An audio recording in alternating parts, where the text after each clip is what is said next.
오늘 주신 말씀을 가지고 하나님의 충만하심으로 충만케 하소서. 우리 한번 같이 제목을 읽으십시다. 하나님의 충만하심으로 충만케 하소서. 한 번 더요. 하나님의 충만하심으로 충만케 하소서. 아멘. 오늘은 2월 27일, 2월의 마지막 주일입니다. 2022년 들어서 우리가 서문학교회의 기도로 삼은 에베소의 본문을 중심으로 이 기도의 내용들을 살펴보고 있는 가운데 드디어 마지막 기도를 볼 수 있는 시간이 되었습니다. 바울은 끊임없이 우리에게 가장 중요하고 핵심적인 것들을 놓고 기도하고 있습니다. 그리고 오늘 하나님의 모든 충만하신 것으로 너희에게 충만하게 하시기를 구하노라 라는 기도를 드리고 있습니다. 감히 이런 말씀을 드리고 싶은데 이 기도는 우리가 드릴 수 있는 모든 기도의 정점, 모든 기도의 최고봉이라고 할 수 있습니다. 바울의 기도는 우리가 살펴본 바와 같이 시작부터 절정을 향해서 달렸고 오늘 이제 드디어 기도의 정상에 도달하게 된 것으로 볼 수 있습니다. 바울은 끊임없이 자신의 구원받은 것을 인하여 감사합니다. 그와 동시에 그가 하나님과 멀리 있던 그가 하나님의 은혜로 구원도 받고 하나님과 가까이 된 것에 대해서 너무나도 감사합니다. 그러나 그것으로 인해서 그는 만족하지 않습니다. 왜냐하면 그가 믿음의 세계를 보고 알았기 때문입니다. 무슨 말인가 하면 지금 바울이 서 있는 자리, 그리고 바울의 뒤를 따르는 수많은 하나님과 멀리 있던 자들이 하나님의 은혜로 하나님께 가까이 오게 된 이 자리가 우리의 최종 목적지가 아니라 시작에 불과하기 때문입니다. 그래서 그의 기도는 속사람이 강건해지는 것으로부터 시작해서 지금 하나님의 모든 충만하신 것으로 충만하게 되는 이 단계까지 지속적으로 높여오고 있는 것입니다. 결국 오늘 이 제목과 같이 하나님의 모든 충만하신 것으로 충만하게 하소서라는 이 기도는 우리가 드릴 수 있는 최고의 수준, 우리가 기도할 수 있는 최고의 수준을 말하고 있는 것입니다. 그런데 이것을 목표로 삼기에 우리에게 부족한 것이 있다면 우리는 여전히 그리스도의 사랑을 잘 알지 못한다는 것입니다. 그래서 바울은 먼저 우리가 그리스도의 사랑의 넓이와 길이와 높이와 깊이가 어떠함을 알아야 한다라고 말하고 있는 것입니다. 사실 오늘 우리에게 임한 이 그리스도의 사랑, 이 사랑은 측량할 수 없습니다. 헤아릴 수 없습니다. 그리고 인간의 언어로 다 표현할 수도 없습니다.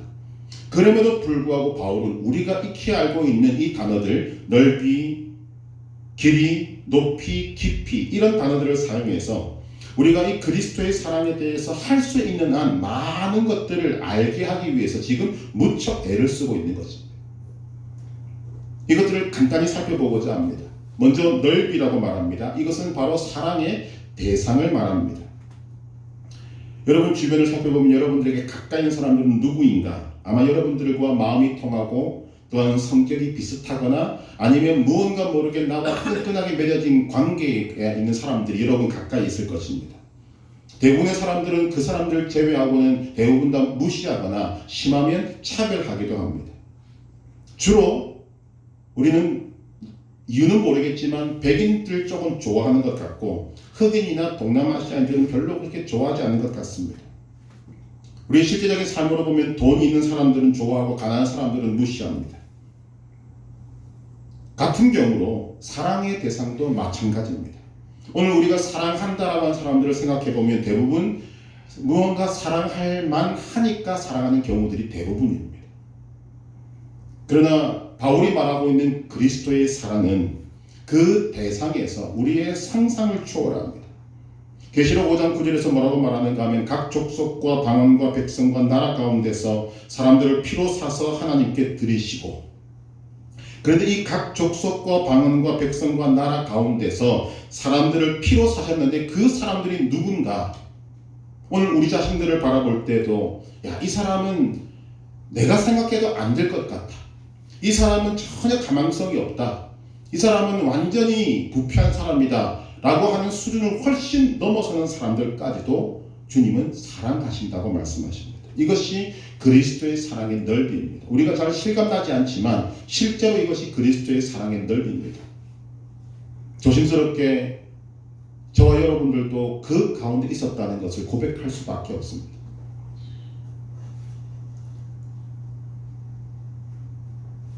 그 다음으로 바울은 그리스도의 사랑의 길이에 대해서 말하는데 이것은 그리스도의 사랑이 영원하다라는 것을 말하는 것입니다. 예레미야 31장 3절에 보면 내가 영원한 사랑으로 너를 사랑하기에 라고 말합니다. 하나님의 사랑은 영원합니다. 이 의미가 무엇인가 하면 우리를 향한 하나님의 사랑은 영원 전부터 시작된 사랑이라는 것입니다. 하나님의 사랑은 영원 전부터 시작해서 영원 끝까지 우리가 그 실체를 알 수는 없지만 영원 전부터 시작해서 영원 끝까지 가는 사랑입니다. 그리고 이 사랑은 결코 그 가운데 변하지도 않고 동일하게 이루어지는 것입니다. 그래서 히브리서 13장 8절에 예수 그리스도는 언제나 어제나 오늘이나 영원토록 동일하십니다. 이 사랑의 길이를 말할 때 이것을 만약 선으로 그린다면 시작은 알 수 없지만 한번 선이 그어지고 난 다음에 끊이지 않고 영원까지 가는 선을 말할 수 있을 것입니다. 변하지 않고 계속됩니다. 중단되는 일도 없습니다. 다시 시작할 일도 없습니다.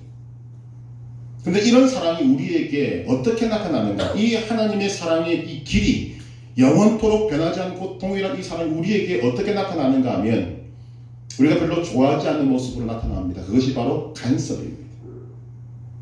우리가 잘못된 길로 갈 때 이 하나님의 사랑, 이 영원한 사랑은 우리를 결코 그냥 두지 않습니다.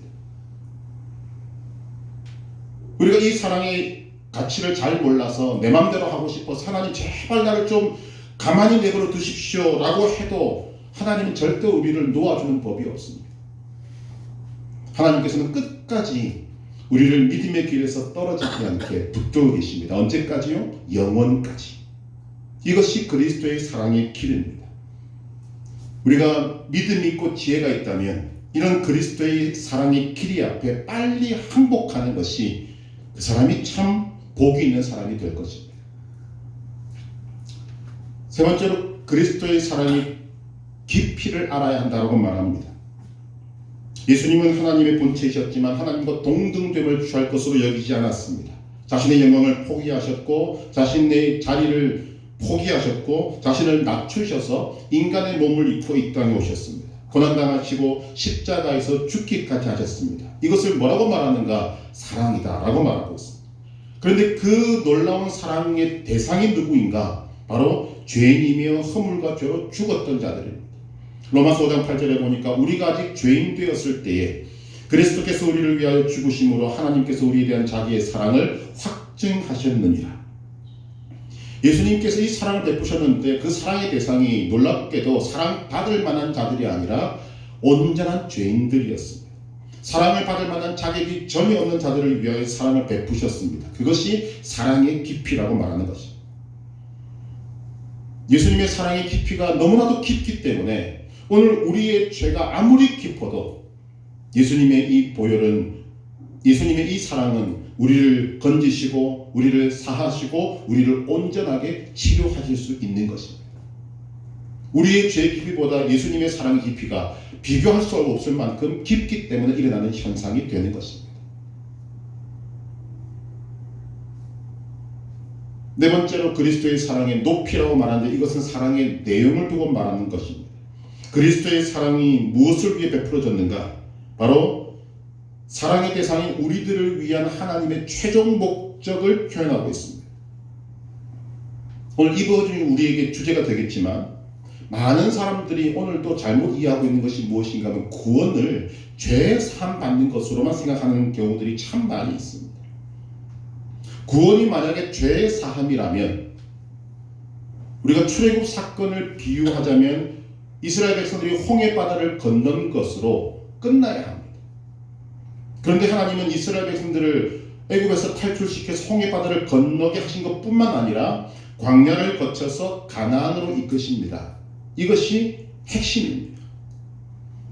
예수님은 우리를 죄에서 구원하시기 위해서, 우리를 용서해주기 위해서 십자가에 죽으신 것뿐만 아니라 우리에게 새로운 생명, 새로운 세상을 주기 위해서 죽으셨습니다. 우리를 형벌로부터 구할 뿐만 아니라 하나님의 자녀가 되게 하시고 하나님의 상속자가 되게 하시려고 죽으신 것입니다. 더 나아가서 예수님 자신과 우리를 하나로 만들어서 영원토록 함께 교제하고자 하는 것이 예수님의 최종적인 목적입니다.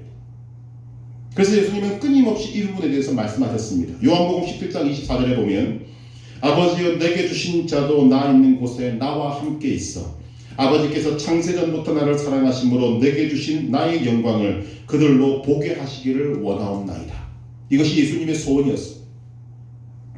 우리를 죄에서 용서하신 것뿐만 아니라 우리를 태초부터 아니 영원전부터 하나님 아버지와 함께 예수님이 누렸던 그 영광의 자리에 끌고 가서 우리로 하여금 그 놀라운 영광을 보게 하는 것이 그리스도의 사랑의 목적이었다라고 말하는 것입니다. 우리를 향하신 주님의 사랑은 우리가 그와 함께 있고 교제하며 그가 영원전부터 하나님 아버지와 함께한 그 영광을 보게 하는 것입니다. 우리는 이 구원의 목적을 분명히 알아야 합니다. 이런 목적이 있는데 왜 바울은 우리가 그리스도의 사랑의 넓이와 길이와 높이와 깊이를 알아야 한다라고 말하는가? 이 그리스도의 사랑을 알지 못하면 하나님의 충만하심 속으로 들어갈 수 없기 때문에 우리는 지금까지 바울의 기도를 살펴보았습니다. 에베소 3장만 본다고 하더라도 제일 처음에 바울이 기도했던 것은 속 사람을 강건하게 하시고 그리스도가 마음에 계시게 하시었고 그리고 그 그리스도의 사랑을 알게 하시고 그리고 오늘 하나님의 충만하신 것으로 충만하게 하시는 이 단계로 넘어오고 있는 것입니다. 점점 더 그 범위가 넓혀서 드디어 이제 우리의 삶의 목적지 우리의 생명의 목적지가 어디인지를 놓고 기도하고 있는 것입니다. 이런 하나님의 충만하심은 자연스럽게 우리를 하나님의 속성으로 인도합니다. 하나님의 속성은 두 가지로 나누어지는데 좀 어려운 말이지만 공유적 속성과 비공유적 속성이 있습니다. 비공유적 속성은 하나님만이 가지신 속성, 공유적 속성은 하나님만이 가지신 것이었지만 우리에게 은혜로 나누어 주신 것, 이렇게 나눌 수가 있는 것입니다. 먼저 하나님의 비공유적 속성, 하나님만이 가지신 속성을 말하자면 첫째로 영원성을 말할 수 있습니다. 이것은 인간이 가질 수 없는 것입니다. 두 번째, 불변성이라고 말할 수 있습니다. 하나님은 변하시지 않습니다. 세 번째, 편재성. 하나님은 어디에나 계십니다. 네 번째, 전지성. 하나님은 모든 것을 알고 계십니다. 다섯 번째, 전능성. 하나님은 모든 것을 하실 수 있습니다. 여섯 번째, 절대적 신성함입니다. 그래서 하나님께서는 하나님의 이 완전하신 이 절대적 신성함을 놓고 사람들에게 그것을 공개하실 수 없다는 것을 강조하십니다. 왜냐하면 죄 있는 인간이 이런 하나님의 이 절대적 신성함을 접하게 되면 녹아 사라져버리기 때문에 그래서 사도 요한은 하나님께서 영으로 그에게 보게 하신 그 천국의 모습, 주님의 모습을 바라보면서 뭐라고 말하는가 하면 내가 그 발 앞에 엎드려져 죽은 자 같이 되었다. 실제로 보지 못했지만 하나님의 영광을 보지 그 영광의 빛을 보았는데 내가 엎드려져 죽은 자 같이 되었다. 이것이 하나님의 절대적 신성함입니다. 이런 것들이 하나님만이 가지신 비공유적 속성이라고 말할 수 있는 것입니다. 이것이 하나님의 충만하심인데 또 하나 공유적 속성이 있습니다. 하나님의 속성이지만 우리 인간에게 나누어 주신 그것이 첫 번째가 바로 거룩함입니다. 하나님은 거룩하신 분이라고 말씀하십니다. 그런데 우리에게 이렇게 말씀하십니다. 내가 거룩하니 너희도 거룩할지어다. 이것은 우리가 하나님의 은혜로 말미암아 거룩할 수 있다는 것을 말씀하시는 것입니다. 두 번째가 의입니다. 하나님의 의가 그리스도 예수 안에 있는 구속을 통하여 우리 인간에게 주어지는 그 의. 세 번째가 성령의 열매, 성품입니다. 하나님의 성품, 신의 성품, 사랑과 희락과 화평과 오래 참음과 자비와 양성과 충성과 온유와 절제. 하나님의 성품이었지만 하나님은 그것을 우리에게 은혜로 주신 것입니다. 여러분, 제가 방금 말씀드린 이런 하나님의 비공유적 속성과 그리고 이 하나님의 공유적 속성은 이론이 아닙니다. 실제로 하나님이 가지신 것이고 하나님의 충만하신 어떤 것입니다. 그런데 이것이 오늘 우리에게 어떻게 바울이 기도하고 있는가? 하나님의 모든 충만하신 것으로 우리에게 충만하게 하시기를 구하노라. 결국 이 하나님의 충만하심이 어떻게 나의 충만이 되느냐, 이 문제가 우리에게 가장 중요한 것입니다. 그런데 놀랍게도 바울은 이 문제에 대해서 굉장히 간단하게 답을 주고 있습니다. 하나님의 모든 충만하신 것이 누구에게 있는가? 감사하게도 주 예수 그리스도에게 있습니다. 골로새서 2장 9절은 말합니다. 그 안에는 신성의 모든 충만이 육체로 거하시고, 쉽게 말하면 하나님의 전부가 예수님 안에 있다는 것입니다. 골로새서 1장 19절에서 20절, 아버지께서는 모든 충만으로 예수 안에 거하게 하시고 그의 십자가의 피로 화평을 이루사 만물 곧 땅에 있는 것들이나 하늘에 있는 것들이 그로 말미암아 자기와 화목하게 되기를 기뻐하시니라. 예수 그리스도로 말미암아 이 세상에 존재하는 모든 것들이 하나님과 화목하게 되기를 하나님께서 너무나도 기뻐하신다. 우리가 익히 알고 있는 말씀 하나를 더 읽어드리면 이런 것입니다. 에베소서 4장 12절에서 13절, 이는 성도를 온전하게 하며 봉사의 일을 하게 하며 그리스도의 몸을 세우려 하심이라. 우리가 다 하나님의 아들을 믿는 것과 아는 일에 하나가 되어 온전한 사람을 이루어 그리스도의 장성한 분량이 충만한 데까지 이르리니. 여러분, 이것이 우리 기독교 신앙의 정수입니다. 그리스도의 장성한 분량이 이르는 것, 오늘 본문에 말하는 바울의 기도와 동일한 내용을 말하고 있는 것입니다. 예수님은 마태복음 5장 48절에서 말씀하십니다. 그러므로 하늘에 계신 너희 아버지의 온전하심과 같이 너희도 온전하라. 여러분, 이 말씀 들으실 때 부담스럽지 않습니까? 우리가 어떻게 하나님과 같이 온전해질 수 있습니까? 우리 본질을 안다면 우리는 손을 내저을 수밖에 없습니다. 우리가 어떻게 하나님과 같이 온전해질 수 있습니까? 불가능한 일입니다. 그러나 하나님은 그것이 가능하다고 하십니다. 어떻게 가능한가?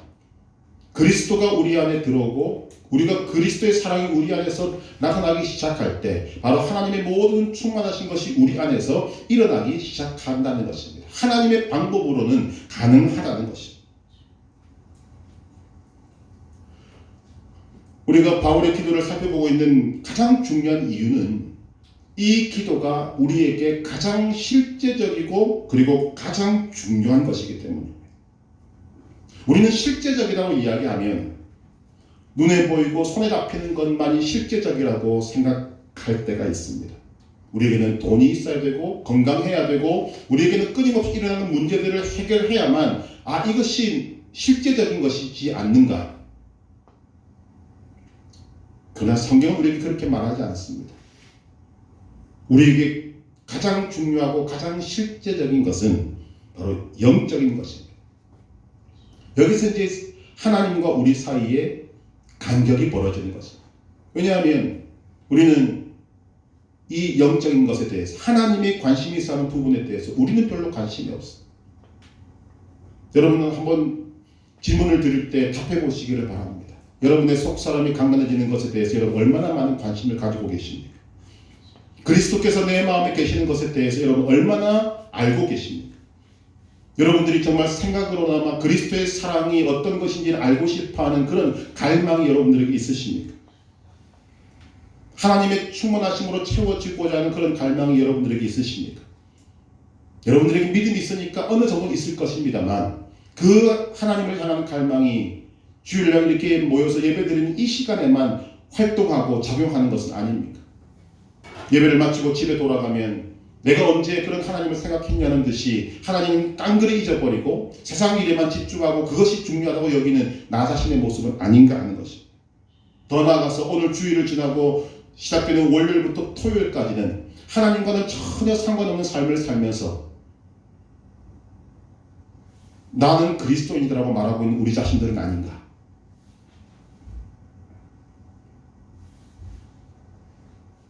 오늘 바울의 기도가 바로 여기에 대해서 우리에게 충격을 주고 있는 것입니다.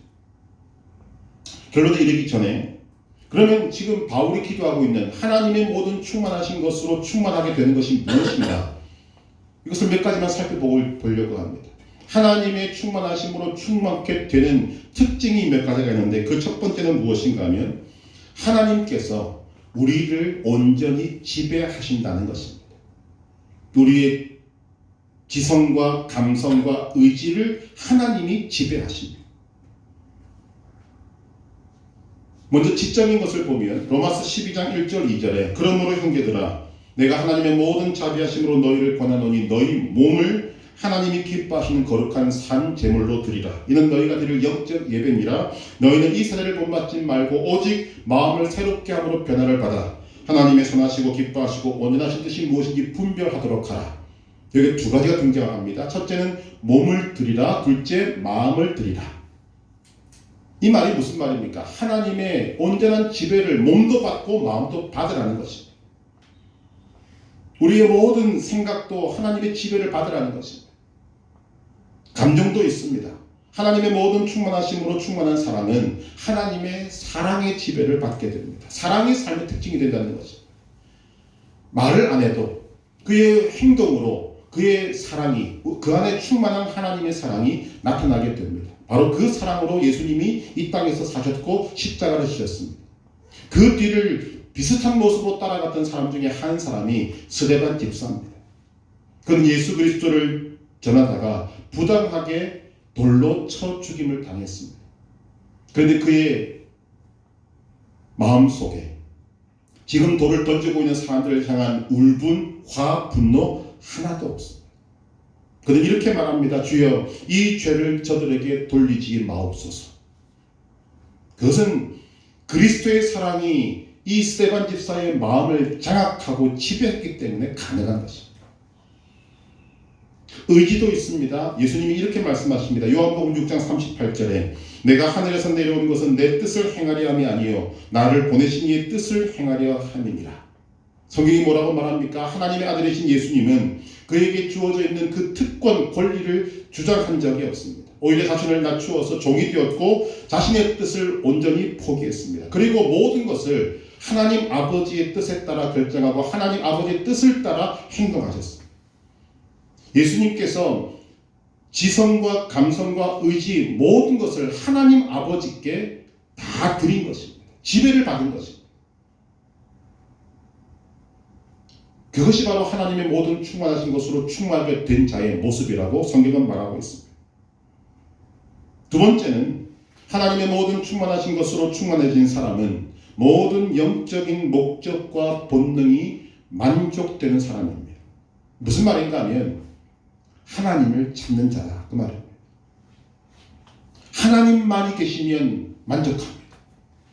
시편 42편 1절 2절 하나님이여 사슴이 시냇물을 찾기에 갈급함같이 내 영혼이 주를 찾기에 갈급하나이다. 내 영혼이 하나님 곧 살아계시는 하나님을 갈망하나니 내가 어느 때에 나아가서 하나님의 얼굴을 배울까.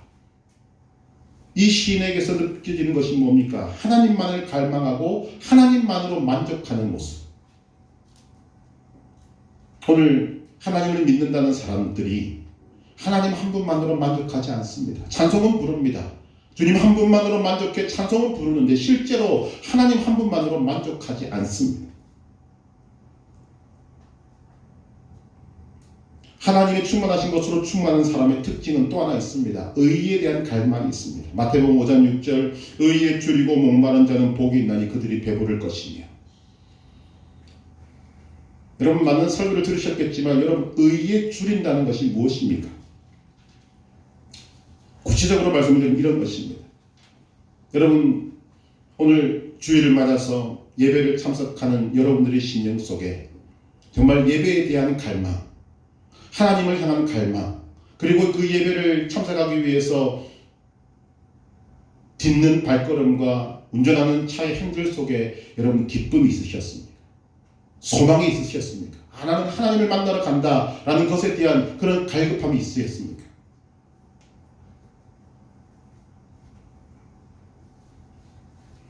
여러분은 죄 짓는 것에 대해서 여러분 실증을 내고 계십니까? 여러분은 실패하는 것에 대해서 진전이 내고 계십니까? 의에 줄인다는 것은 하나님이 기뻐하시는 것을 향한 갈망이 있고 하나님이 싫어하시는 것에 대해서 저주에 가까울 만큼 싫어하는 그런 모습이 의에 줄이고 갈급한 심령입니다. 하나님의 충만하심으로 충만하신 사람들에게는 이런 것이 있다는 것입니다.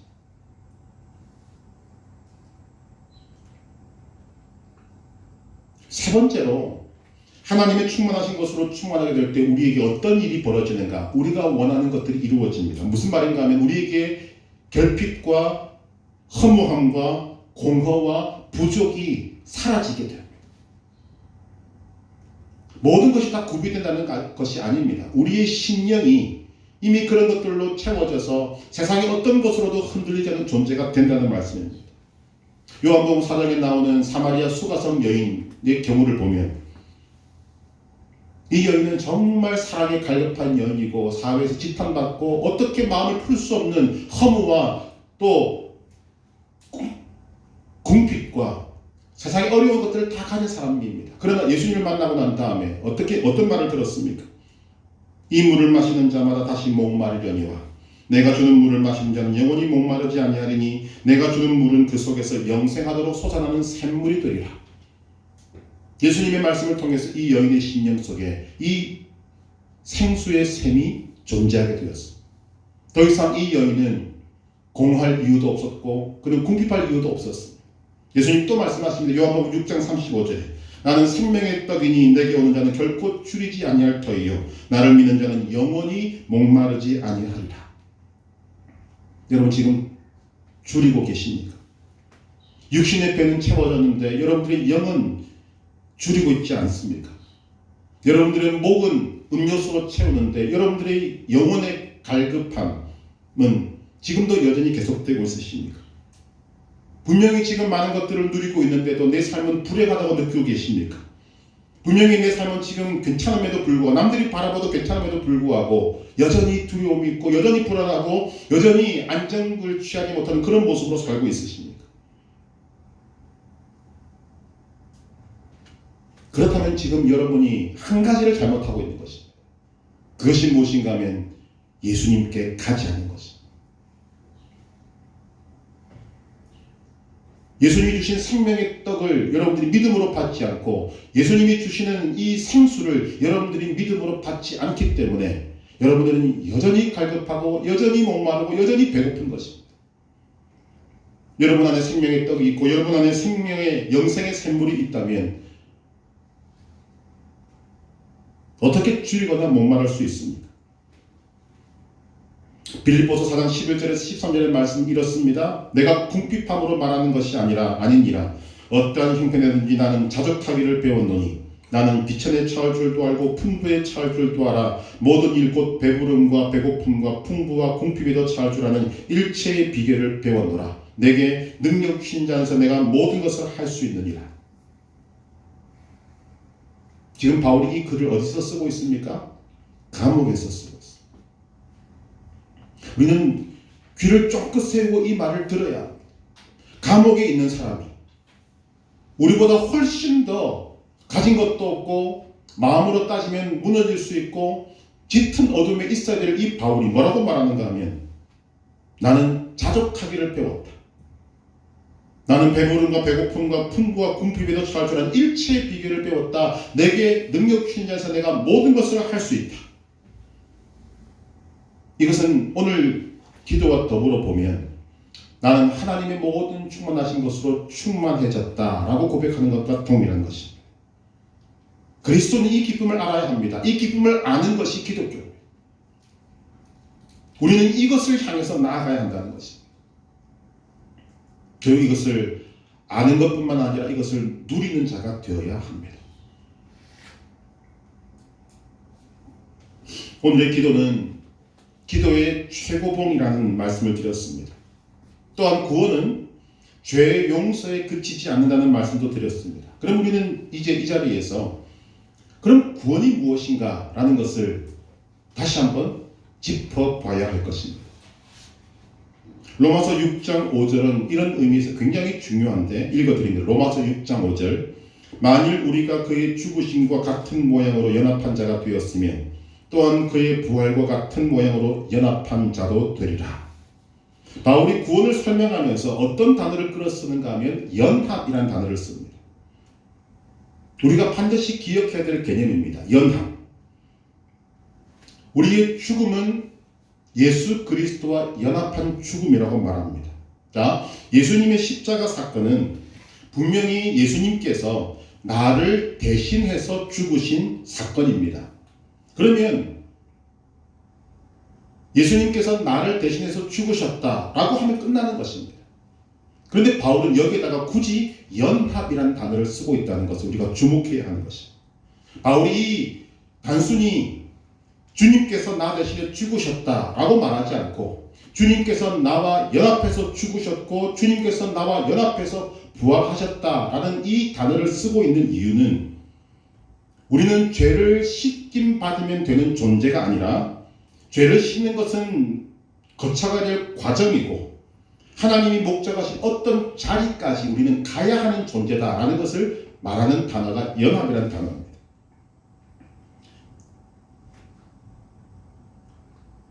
요한복음 17장 21절은 이렇게 말합니다. 아버지여, 아버지께서 내 안에 내가 아버지 안에 있는 것 같이 그들도 다 하나가 되어 우리 안에 있게 하사 세상으로 아버지께서 나를 보내신 것을 믿게 하옵소서.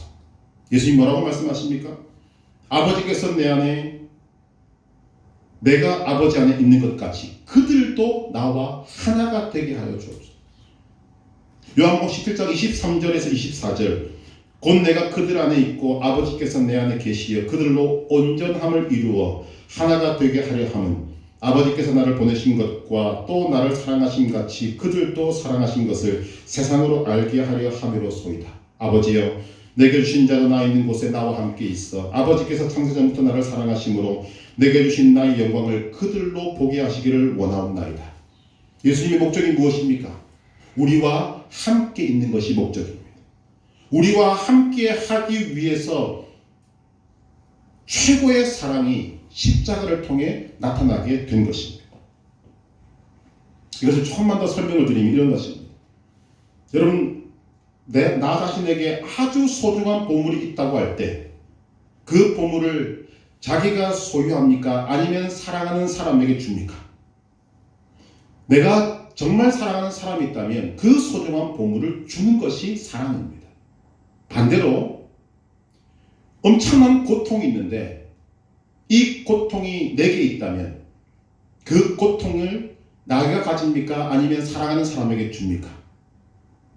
사랑한다면 그 고통은 내가 지는 것이 사랑입니다. 여기까지 이해가 되시죠? 자, 이것은 이제 그리스도의 사랑과 바울이 말한 연합이라는 개념과 합함 이런 것입니다. 예수님은 하나님의 영광이 어떤 것인지를 아시는 분입니다. 왜냐하면 영원 전부터 하나님의 영광과 함께 계셨기 때문에. 그런데 예수님은 우리를 사랑하신다고 말씀하십니다. 그런데 우리를 너무나도 사랑하시기 때문에 예수님은 우리를 하나님의 영광이 가득한 그곳에 데려가고 싶어 하십니다. 이게 사랑이라는 거죠. 너무 좋으니까. 그 영광이 너무나 크고 아름다우니까. 그런데 문제는 예수님이 데려가고 싶어하는 우리가 죄인이라는 것입니다. 하나님은 죄를 참지 못하는 분이고 죄와 함께 계실 수도 없습니다. 성경적인 표현으로 말하면 죄는 어둠이고 하나님은 빛이신데 빛과 어둠은 결코 공존할 수가 없는 것입니다. 자, 그러면 이 죄인이 영광의 자리에 가려면 어떻게 해야 되는가? 반드시 거쳐야 하는 문이 하나 있는데 그 문이 바로 사망의 문입니다. 그 사망의 자리는 인간으로 말하면 가장 고통스러운 자리입니다. 그런데 이 사망의 자리를 통과하지 않으면 하나님의 영광의 자리, 예수님이 우리를 데리고 가고 싶어하는 그 영광의 자리에 절대로 갈 수가 없는 거죠. 그러니까 예수님이 어떻게 하시는가 하면 우리 모두를 예수님께서 품에 안으시고 그 가장 고통스러운 사망의 자리를 통과하십니다. 모든 사망의 고통은 본인이 다 지시고 우리에게는 하나님의 영광으로 가는 그것을 그냥 통과하게 하시는 것입니다. 어디까지 우리를 끌고 가십니까? 하나님의 영광의 자리까지입니다. 지금 이것이 바울이 기도하고 있는 내용이라는 것입니다. 바울은 지금 굉장히 안타까움과 그리고 열망으로 가득 차서 기도하고 있습니다. 예수님의 목적이 이러하고 하나님 아버지의 목적이 그러하고 바울이 기도하는 목적이 바로 그것입니다. 우리 인생이 매일 하나님 아버지와 예수 그리스도가 하나가 되어서 그 놀랍고 아름답고 엄청난 그 영광 속에서 놀라운 교제를 이루도록 하시는 그것을 위해서 최고의 사랑이 발휘가 된 것입니다.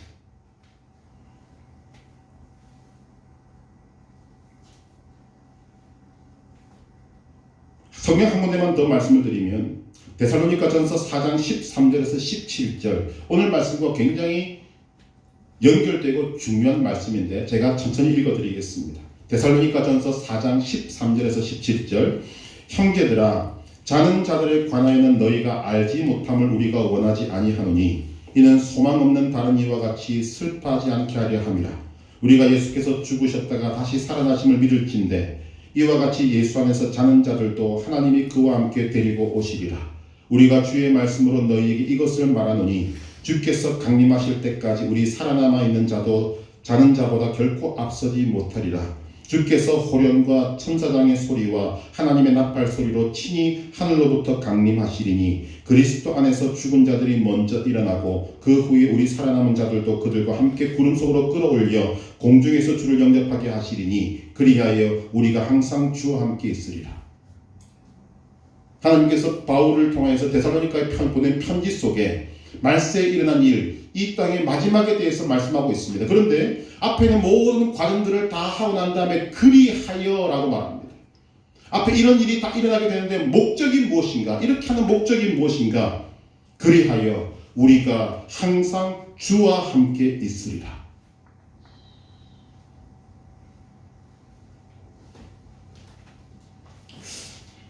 우리는 오늘도 사랑이 왜곡된 시대에 살고 있지만 사랑의 특성은 원래 보지 못하면 못 참는 것입니다.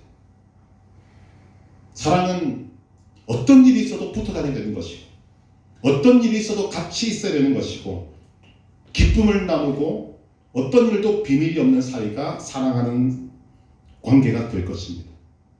성경이 우리에게 말하는 바가 무엇인가 하면 하나님께서 우리를 그렇게 사랑하십니다. 어떤 식으로 표현하는가 하면 하나님은 우리가 없으면 못 살겠다라고 하실 정도로 우리를 사랑하십니다. 스바냐 말씀을 따르면 우리와 함께 하시면 하나님을 기쁨을 이기지 못하신다. 우리 표현으로 말하면 춤까지 추실 정도다 라고 말합니다. 한번 여러분 생각해 보시기를 바랍니다. 스스로 계신 분이 말씀 하나로 천지를 만드실 수 있는 분이 우리 같은 죄인들을 다 쓸어버리고 다시 만들 수 있는 분이 그런 방법을 택하시지 않고 자기의 아들 예수 그리스도를 기어이 죽게 하셔서 그 보혈로 우리를 기어이 고치셔서 다시 영광의 자리에서 우리와 함께 있기를 원하시고 계십니다. 그렇게 우리를 사랑하시는 것입니다. 그래서 바울은 그리스도의 사랑의 넓이와 길이와 높이와 깊이를 알아야 한다라고 말하는 것입니다. 여러분, 하나님의 사랑을 알면 우리는 무엇을 또 깨닫게 되는가 하면 우리 자신을 보게 됩니다. 내가 누구인가를 알게 됩니다. 하나님의 사랑을 알면 알수록 우리야말로 죽어 마땅한 자라는 것을 알게 됩니다. 그런데 하나님의 사랑은 죽어 마땅한 우리를 안 죽이십니다. 끝없는 사랑으로 우리를 용서해 주실 뿐만 아니라 이제 우리에게 하나님의 충만을 불어넣어서 우리로 하여금 영광의 자리에 함께 있기를 원하고 계시는 것입니다. 여러분, 이 자리는 우리 힘으로 이룰 수 있는 경지가 아닙니다. 많은 사람들이 믿음 생활을 어떻게 하는가 하면 하나님의 사랑에 내가 보답해야지. 여러분, 우리는 보답할 수 없는 자들입니다. 우리가 이런 하나님의 충만하심으로 충만해지는, 그리고 하나님과 이런 영광된 자리에서 교제하기 위해 우리에게 필요한 것이 있다면 그것이 바로 바울이 기도하고 있는 내용입니다. 그리스도의 사랑을 알게 하옵소서. 우리의 힘으로 이룰 수 있는 것도 아니고 우리가 하나님께 무언가를 보답한다고 갈 수 있는 자리도 아닙니다. 그러나 하나님은 우리에게 할 수 있는 방법을 주셨습니다. 그리스도의 사랑을 알면 됩니다. 그리스도의 사랑을 알아가면 됩니다. 그리스도의 사랑을 알아가면 우리가 어떤 변화가 일어나는가? 그리스도의 사랑을 아는 것만큼 우리의 성품이 변하게 되는 것입니다.